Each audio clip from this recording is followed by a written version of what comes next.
Hey everyone, so welcome to another video, and I am here with my big inspiration Durianrider, and I have asked you to send me some questions for this interview, so let's roast him. So why do you think that you and Freely are the most hated YouTubers? Why am I Freely the most hated YouTubers? I think because we are the most opinionated with a large audience.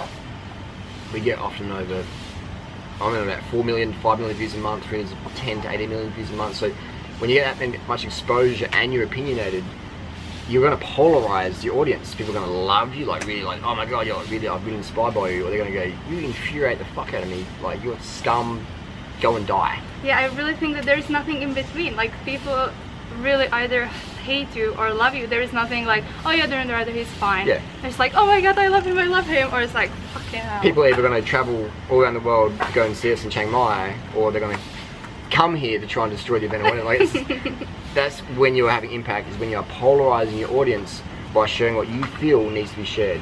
By you helping people, if you're not polarizing, then you're not really reaching much audience, in my opinion.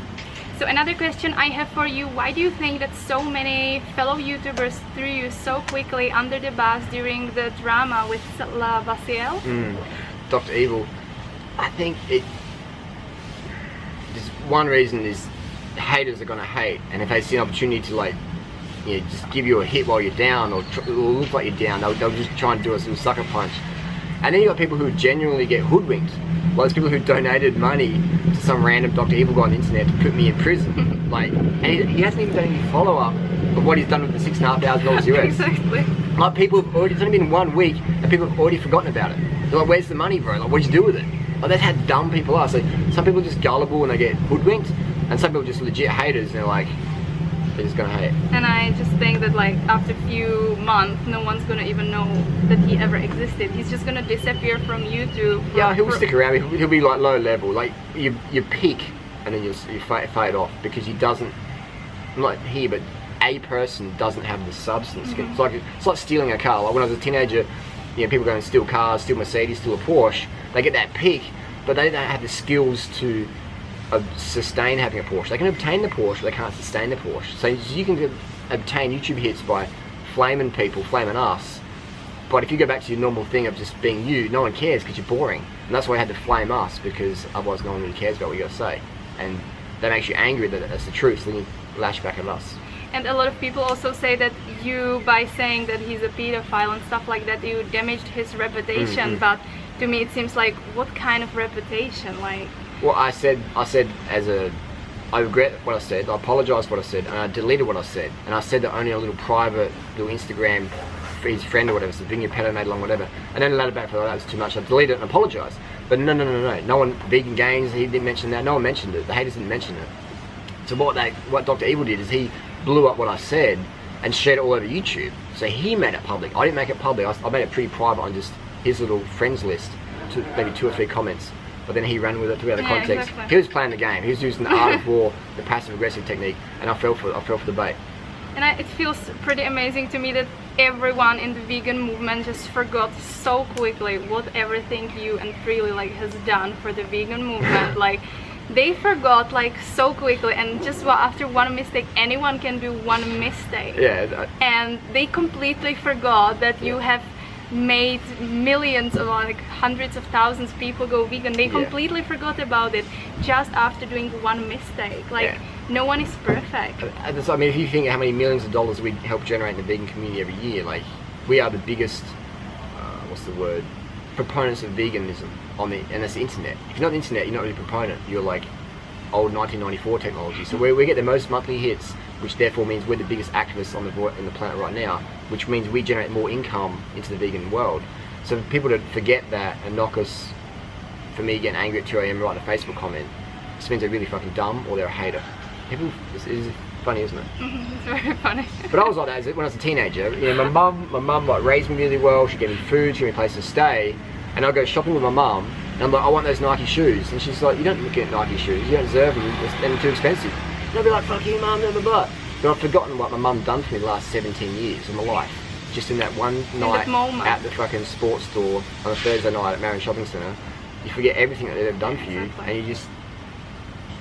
So I don't take it personally when haters hate. I understand that, you know, that's just human nature. So another question I have for you, why do you promote vasectomy so much? Why do I promote vasectomy? I think it is the best form of contraceptive if you are in a relationship with someone, and the pill is quite toxic. It's a known carcinogen. The IUD can be dangerous. The Mirena IUD, very dangerous. The implant rod, dangerous. I don't recommend using hormones for contraceptive.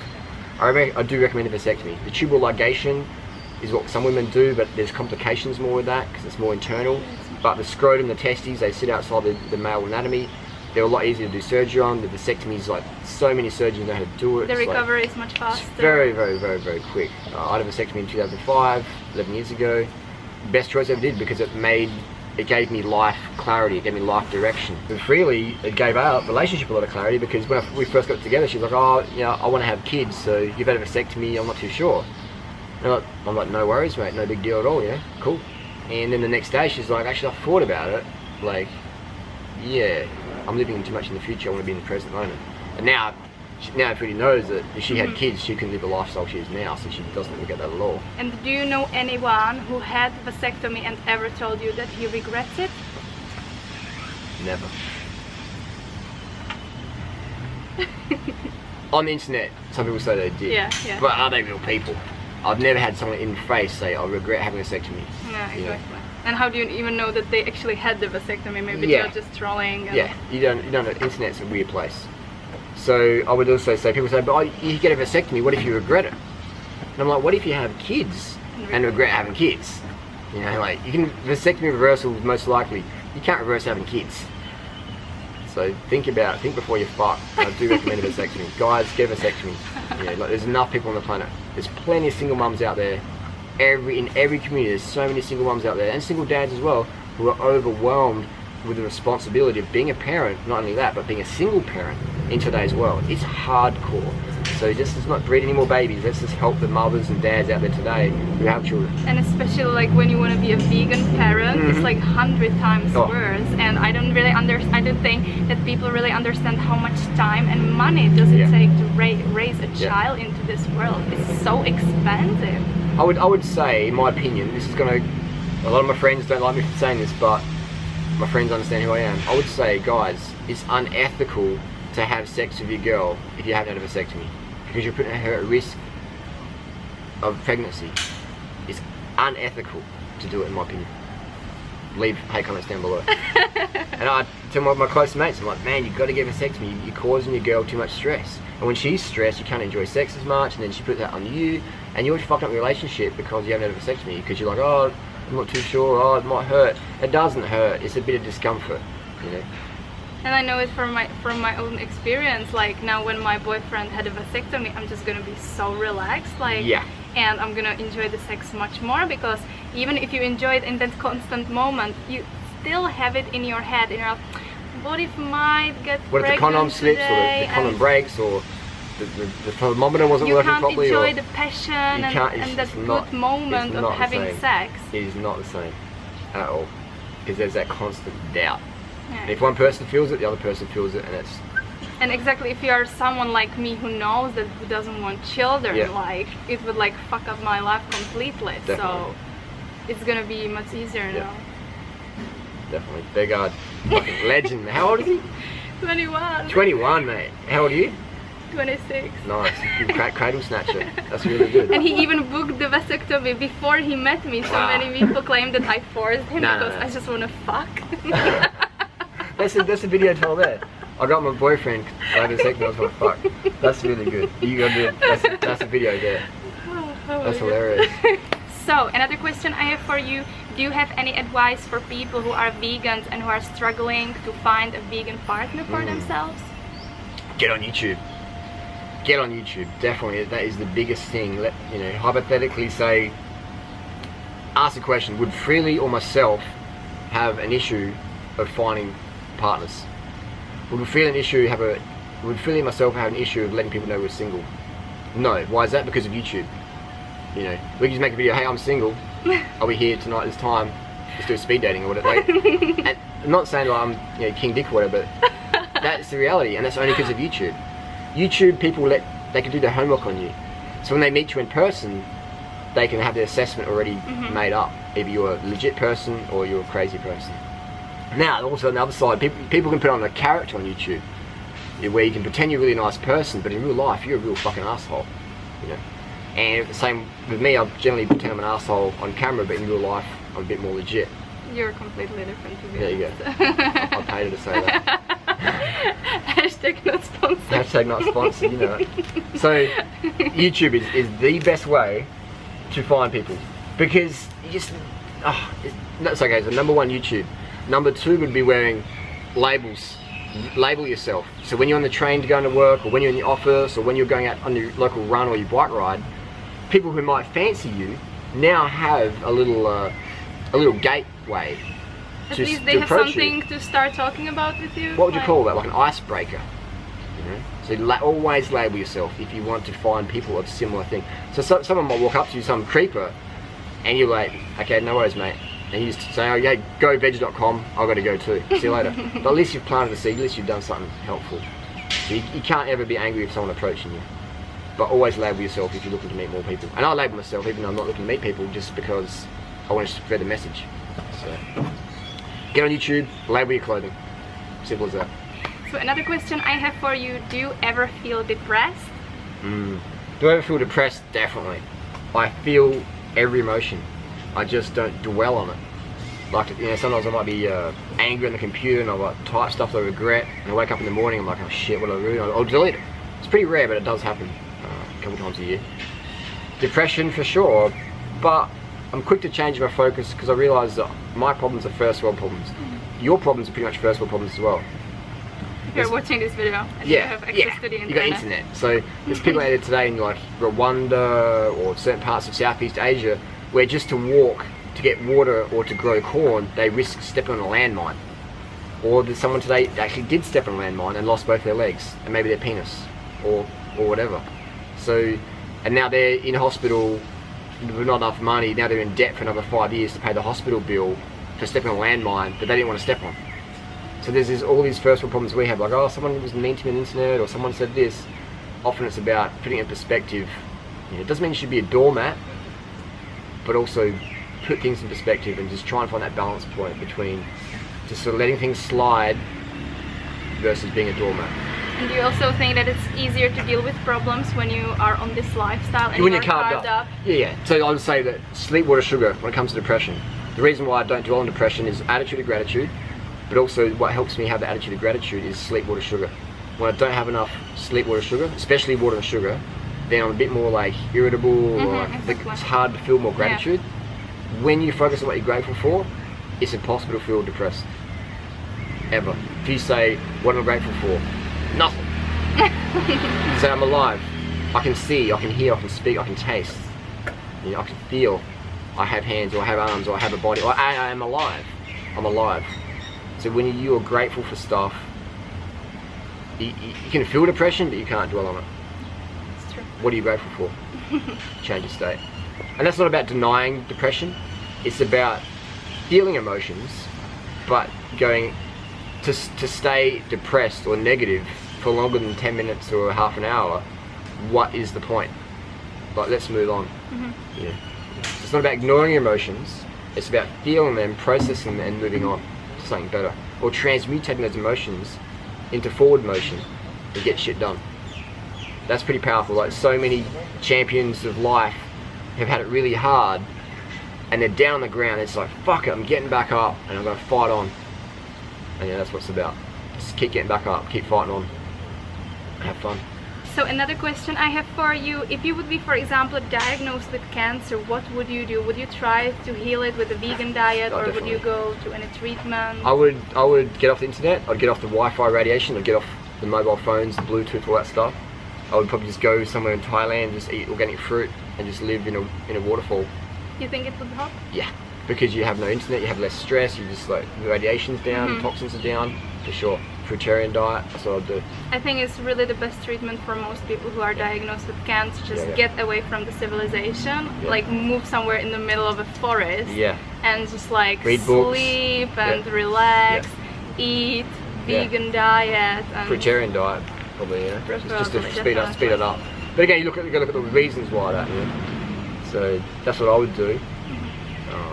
But most people can't do that because the system's not designed for that. The system's designed for chemo, radiation, cut, burn, poison, surgery, chemo, radiation. Don't treat the cause. We don't know what the cause is. Keep eating your KFC, keep smoking cigarettes, keep having your radiation in your ear all day. So I'd say we've got to look for the causes. Yeah, and I think also people, once they're diagnosed with cancer, they're like, okay doctor, how you're gonna help me? Yep. They don't want to help themselves. They don't want to change something like any of their habits and actually heal themselves. But because they don't understand that they caused their cancer. That's true. Most of the time, maybe not 100% of the time, but they're like, okay doctor, how you're gonna help me? Yeah. It's like... Yeah, we take responsibility of ourselves. Yeah, the responsibility is the main problem.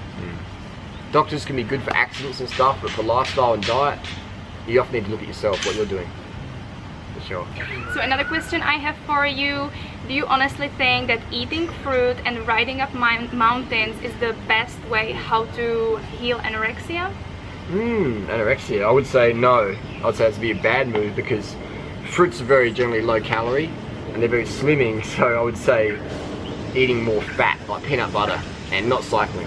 Not up hills either. Maybe you could cycle around the block just to get your blood going, but not up mountains. Peanut butter on toast, lots and lots of fats, lots of heavy vegan protein foods like pea protein, just eat 5,000 calories a day. Just regain that weight, regain the hormones. And you'll go through this thing that's called hyperphagia where your appetite is just insane. You're just like, until you reach that point, you're not really healing, in my opinion. I've been anorexic, clinically anorexic, and I've had that hyperphagia where you're eating so much. It's just like not what I mean, like crazy amounts of food. Like, I shouldn't even say crazy, but enough. You're eating enough. Your body just triggers the appetite full on, so it gets enough fuel. Yeah, like when I came first to this lifestyle, I was just so hungry and I was so happy and excited to eat. I was eating 3,500 and I wasn't exercising. I was having no expenditure at all, but I was just stuffing it in for maybe first 5 months. It was no problem to stuff it in because my body was just so hungry because I was starving it for years. True. Yeah, that's it. So just eat good food. If you're anorexic, eat more fats. Peanut butter's your friend. And peanut butter's your friend when you're anorexic, definitely. Definitely. Another question I want to ask, how much greens would you recommend on a raw deal for lifestyle? Greens, I like lettuce. I like iceberg lettuce. I'd say eat as much as you want. Eat them daily, really. But it depends where you are, because in Chiang Mai I can get really good lettuce here from Myanmar, organic lettuce. I just snack on it. I just snack on the organic iceberg lettuce. In Australia I don't eat that much greens, it's a little bit harder to get the quality I like. But eat your greens, vegetables are healthy. But don't eat them so much that you're avoiding carbohydrate foods, because that's the carbohydrates where you get your fuel. The greens can give extra minerals, that freshness, because greens are always fresh, they're always ripe. So greens, give greens the green light, eat as much as you want, but don't fill up on greens because you won't get enough carbohydrate calories. And some people go, oh that's good because carbs make you fat. No, if you don't get enough carbohydrates, you can't train, you can't work, you can't change your metabolism if you can't work. So carb up, get it done, eat your lettuce. Another question I have for you, would you recommend riding up a hill in a talking pace for the maximum fat burn? Because I know for myself that sometimes I go maybe way too hard because I'm just too excited and I enjoy the fast riding, but maybe I'm doing a little bit mistake with this. That I think you have strong genetics, being East European. The East Europeans have really good genetics most of the time, and you definitely have good genetics because there's something in your head you just like, it's pretty rare. There's a few girls that know, a few guys that know that, but it's very, very rare characteristics. And you definitely have that. So someone like you can handle that, especially in this lifestyle, because you get the sleep, water, sugar. When it becomes destructive is your personality type with stimulants, with under-eating, with drugs, and that's when people can really crash hard. So your go get it fucking done personality is great in this lifestyle because it supports health, sleep, water, sugar, and cycling is really low impact. So it's pretty hard to do too much. You'll know if you're doing too much because you maybe get some saddle sores or your knees a bit sore. In that case, you just take some days off and drop it right back. Listen to your body. So I got one question from one of my viewers. Can you see any evidence of the meat and dairy industry trying to infiltrate and sabotage the vegan movement? Have you received any offers or threats to stop what you are doing for the veganism? No, I mean, I think there is definitely shills here. Like, something's going on. Like Dr. Evil, these people come from nowhere and they, I don't know, like, it could be conspiracy theory, it could be shills, it could just be genuine, just legit haters. I've got no proof. It's just suspicion. Who knows? Either way, we just steamroll them every time. But no one's ever come out and said, you know, I mean, I've been sued in the Supreme Court, threats and stuff, but no one's ever been successful. Yeah. So we just keep having fun, keep helping people help themselves, save the animals on the planet. That's all you can do. The vegan Keep serving. revolution is coming. Vegan revolution is here. So another question I have from one of my viewers.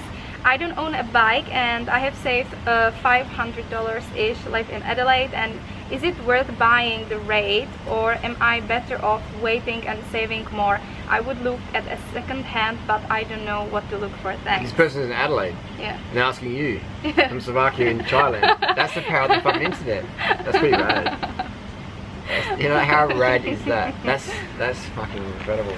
So I would tell that person to get, is it female, yeah? I think it's male. Male. You could get the 2016 Reed Osprey. It's got more compact bars, it's better. Or you could go to the Giant store and speak with a guy called Ashley, and he can maybe point you in some direction. You're probably going to upgrade your bike down the track. So I would say I'd recommend spending more now, because if you can afford it, and if you live in Adelaide you can, just spend more now.